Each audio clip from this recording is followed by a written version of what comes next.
Listen up, this is a BMW M8 Gran Coupe, a four-door coupe with killer styling, a 600 horsepower engine, and enough room to sit 4 people. So in this review of the M8, I'm going to be sharing my thoughts on the interior, the exterior, the driving dynamics, and whether you should consider buying one of these things. So let's get started with this review of the BMW M8 Gran Coupe.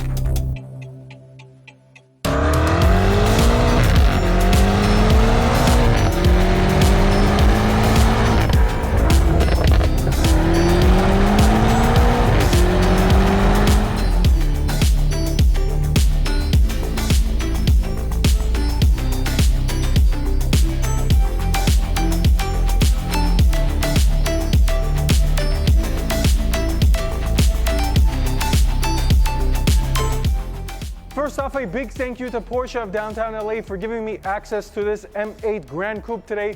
If you happen to be interested in this car or any other new or pre-owned Porsche product, send me a message on Instagram and I'll make sure you get taken care of. Now, I want to start off the review by touching on styling very quickly. And for that matter, I think this M8 and the 8 Series in general are the best looking new BMWs on sale today. And why do I think that? Because they still look like BMWs. You look at it and you say, oh, yeah, BMW. Unlike the lunacy that is going on with the BMW 7 Series, the new one at least. I mean, we accepted the M3 and the M4, or at least I accepted the M3 and the M4 because they kind of grew on me. But that 7 Series is a really tough pill to swallow. I mean, come on, BMW.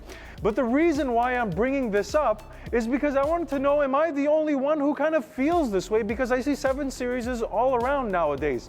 So let me know in the comments below, do you prefer this generation of styling from BMW, like what we see in the M8, or some of the new stuff that they're putting out in the 7 Series? So I'm in the interior of the M8 Gran Coupe, and let me give you my perspective of what's going on in here. So starting off with the fact that this is a very expensive car with a base price of $130,000, and even in the used car market, these are still trading in the 6-figure to right around that 6-figure range. I would say that this is as expected as far as the quality and the design goes.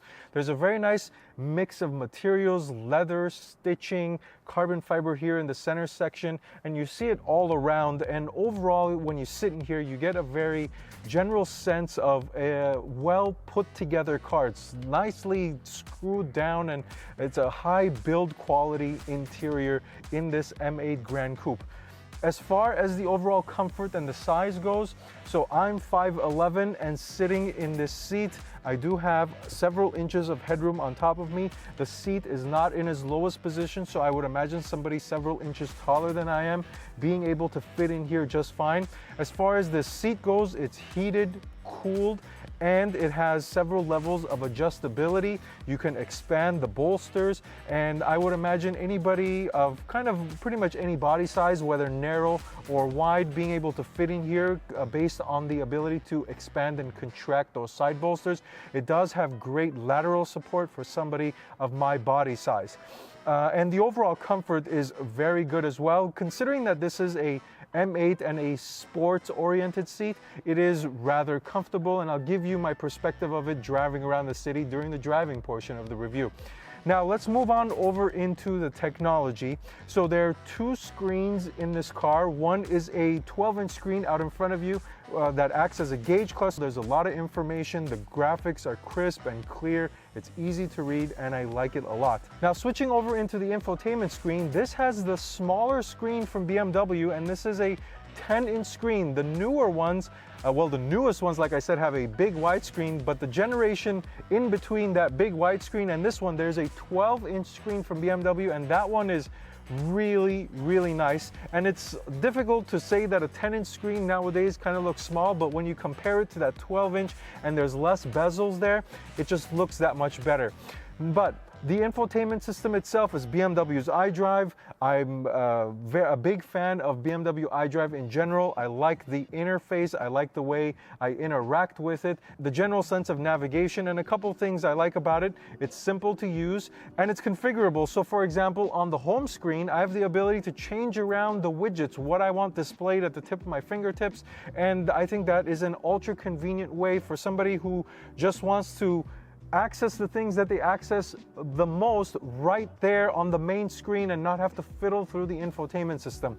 But if you didn't want to mess around with infotainment, it does have the ability to run Android Auto and Apple CarPlay. So overall, really good infotainment system from BMW. Now, some of the other random amenities here as far as charging goes, you have several charging capabilities. There's a wireless charger, there's a USB Type A, there's a USB Type C, and there's also a 12-volt outlet to plug in a car charger. So several charging options for the front passengers here. As far as something really cool, the M1 and the M2 buttons on the steering wheel, I really thought that these were kind of big gimmicks, but when you're just driving around and you have these M1 and M2 buttons configured to the settings that you like, and trust me, you'll see during the driving portion of the review, there are several settings as far as setting this car up: the engine, the transmission, the suspension, the chassis, the brakes, which is very interesting. I'll tell you about those later on. And it's really nice to just have these configurable right here on the steering wheel. You push those and it just goes into the settings that you prefer. So let me go to the back seats, and being that this is a Gran Coupe, let me give you the perspective of what's going on there. All right, so now the interior of the M8 Gran Coupe, and considering that this is a sloping roof car, I was really interested to see what it would feel like sitting in the back seat. So let's jump right into it. As far as the overall size goes, I'm 5'11", and sitting behind myself, I have several inches of legroom, so I don't anticipate legroom being an issue. As far as headroom goes, this is where it gets a little tricky because my hair is slightly grazing the roof here at 5'11", so somebody a couple inches taller than I am is going to have an issue sitting in the back seat of the M8 Gran Coupe. But the overall size and the comfort is very good. The seats are very comfortable. It's nicely cushioned. The width, I would say 2 people obviously is what this is meant for, because this center section here is impeding legroom. But if you're in a pinch, you could probably have a third person sitting in the center here with a leg spread. But the issue is this legroom, the headroom up here is vastly less when you're sitting in the center section. So somebody my height is definitely going to have their head hitting the center section here. As far as some of the amenities go back here, something really cool, the carbon fiber continues here in the center section. There's also 2 USB Type-C chargers, which is wonderful. Thumbs up to BMW. And there is a 4 climate control zoned air conditioning system. So each passenger in the back seat here has the ability to adjust their zone within the car to the temperature and what fan speed they like to be blowing. So really nice high amenity back seat. There's also obviously the center armrest here with a little bit of storage and 2 cup holders. So nothing out of the ordinary here. Just a really nice, comfortable, amenity filled back seat. The only concern here is the headroom. Otherwise, really nice. All right, now let's talk about the cargo space, because many people are going to buy this thing and drive them on a daily basis. And then we'll move to the fun stuff. I'll let you hear the exhaust and we'll go for a drive. So speaking of the cargo space, one thing to keep in mind, you are sacrificing some space because of the Gran Coupe layout compared to the regular coupe, and I'll demonstrate that here in just a second. As far as opening the trunk, there's a button on the interior, there's a button on the key, there's also comfort access right here on top of the license plate. And once you open this thing, you are greeted with 11 cubic feet of space compared to 14 cubic feet of space in the coupe. Now, a couple attributes about this trunk. It is not the widest trunk. It doesn't have the biggest opening for you to put larger pieces of your stuff in the trunk, but I could easily see you fitting 2 larger pieces of luggage in here. Now, 1 baby stroller will probably occupy the entirety, or let's call it the majority of this trunk. If you needed a little bit more space and you didn't have backseat passengers, you do have the ability to fold down the rear seats, and that'll give you a substantial amount of cargo space. So just something to consider if you're buying this thing. The cargo space is not the biggest, and it's also not the worst. I would call it decent. So closing the trunk, there's a button here and that'll electronically close it for you. Now let's go around to the front of the car and I'll tell you about the engine figures and let you listen to the exhaust. All right, so now let's talk about the magic M sauce, the engine details. So this is a 4.4 liter twin turbocharged V8 making 600 horsepower and 553 pounds-feet of torque with a 7,200 RPM redline. It's made it to an 8-speed automatic transmission and it's putting power down to all 4 wheels. Now all of this translates to a 0 to 60 time of 3 seconds flat for a car that weighs 4,400 pounds. Now, the thing that's really contributing to that is obviously the all-wheel drive, and many M owners, if you were an M owner or an M fan, you knew that M cars were only rear-wheel drive, and that's pretty much gone nowadays. But again, this is what's contributing to that fast acceleration. And one thing to keep in mind is even though this is a all-wheel drive driven car, so long as you turn out the traction control and enable a couple settings, you do have the ability to drive this in rear-wheel drive only mode. Now, one of the interesting things about the M8 is that when it first came out, there were 2 trim levels, a regular and a competition pack, which gave you 17 additional horsepower, but BMW has basically done away with that, and all M8 models are now competition package equipped cars. But let's put all that aside and let me take you around back so you can take a listen to what this V8 sounds like, and then we'll take it on the road and see what it feels like to drive.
All right, so now the driving portion of the M8 Coupe.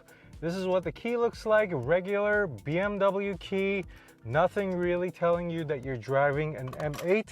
Otherwise, the visibility out is great. You do have a front and rear camera, so 360 degrees as well. So you can option in a whole bunch of camera technology into most modern BMWs. Let's go ahead and turn the car on and go for a drive. Start stop is here right next to the shifter in red. And the exhaust note in the M8 is fantastic at startup, and it gives you a nice V8 rumble. Now let's go ahead and put this thing in drive and go for a quick drive. I'm going to enable the go fast mode, so engine in Sport Plus, chassis in Sport, steering in Comfort, and brake in Comfort, and leave it in 4-wheel drive on. So I'll explain to you why I'm putting it in these modes here in a second, but as I take off, the 8 Series feels like a large car. It feels almost like a 7 Series in here as far as its length goes, and indeed it is a very long car. Let's go ahead and do manual shift mode. Come on, there we go, manual shift mode, downshift into first, and let's give it some acceleration. Let's get straight, and now.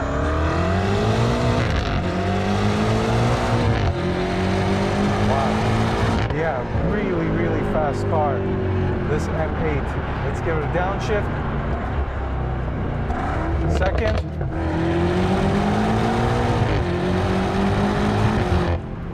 it really starts picking up a lot of the speed after 4,500 RPM, and you get that shove. And this is a very quick car, but the thing about it is that it masks its speed very, very well. Like, you do get a nice shove, but you really start feeling that shove when you look down at the speedometer and you see that you're going an extremely fast pace. Let's do it from a stop here. Complete stop. Mash the gas. Stop. Now, mash the gas.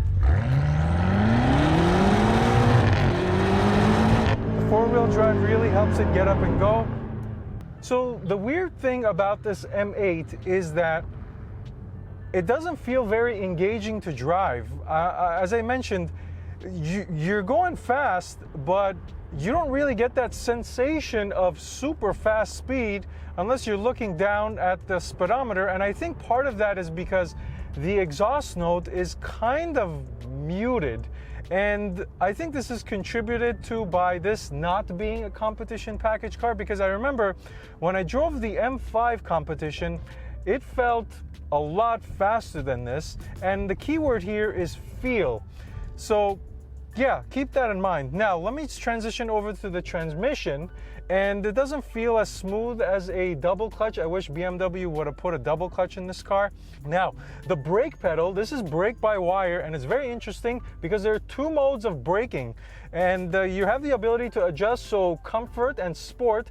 I personally couldn't really feel the difference between the two, but I can say that whether you're in comfort or in sport, I like the way it feels because it's nice and sensitive. You give it some brake and immediately it bites down and it starts slowing the car down. Now let's talk about the steering. So there's two modes there too. So you've got comfort and sport. In comfort mode, it feels good and easy to turn the wheel, but in sport, it just gets way too stiff. And in reality, you really just want to be in sport mode. The other thing about, in comfort mode, but the other thing about it is that it is extremely twitchy. Any type of input you give this steering wheel, the wheels are turning. There's absolutely no type of deadness in the steering feedback, but the feedback itself is rather numb. You really just get the sensation that you're turning the wheel. Otherwise, like most modern BMWs, it's lacking there. Now I'm going to tie that into the suspension. So you've got three modes: comfort, sport, and sport plus. As I'm driving around here in the city streets of downtown LA, you really want to be in comfort mode. The roads here are absolutely atrocious, and anything above comfort, it's borderline unbearable in this M8. Because remember, this is still an M8 and the suspension is tuned to be stiff. And anything other than comfort mode for roads like this is a non-starter. Now, one of the other things I noticed about this car, which was very surprising, is that it doesn't feel very buttoned down. Now, granted, I'm going to caveat this. I didn't get a chance to drive this in fast-paced settings like in a canyon or obviously on a track. I'm telling you from the perspective of driving it here on the street and giving it some immediate input and taking some somewhat quick-paced turns. And it doesn't feel as buttoned down as I expected an M car to be. You really start feeling the weight, and the adaptive suspension, whether you're in comfort sport or in sport plus. In sport plus it's okay, but it's still, there's a lot of body motions that come in and it doesn't feel flat and buttoned down. So that was actually quite surprising. Now, rounding it all off, I guess, what is this car? So if from a daily standpoint, I feel like an M850i would be better than this car to drive on a daily basis because the suspension is a lot more compliant, the steering is a lot easier, it just feels a lot more tailored for daily driving, and the engine is the same. Yes, it's detuned a little bit, but it's still blisteringly fast in that car, 523 horsepower. And then when you look at the other side, yeah, I want a fast M8. I want a fast four-door sloping roof coupe car. And this one isn't as engaging to drive. It just, the exhaust note is a little muted. It doesn't feel as buttoned down, and again, I'm not sure if this is all contributed to this not being a competition package car, but I guess what I'm saying here is if you want a daily driver car, skip the non-comp M8, get an M850i, make sure it has the adaptive shocks, and then if you want a go-fast car with an M badge on it and that gives you a good sensation of speed and some more engagement, get the M8 competition. Now, as I mentioned, the brand new M8s only are available in the competition pack, so maybe BMW kind of got the hint here with the non-comp cars. But personally, skip the M8 non-comp car and go with those alternatives that I mentioned for those driving scenarios. So that's pretty much it. If you've got any questions, please make sure you leave me a comment down below or send me a message on Instagram at DriveSteady. Otherwise, thank you for watching this video. Until next time, drive steady.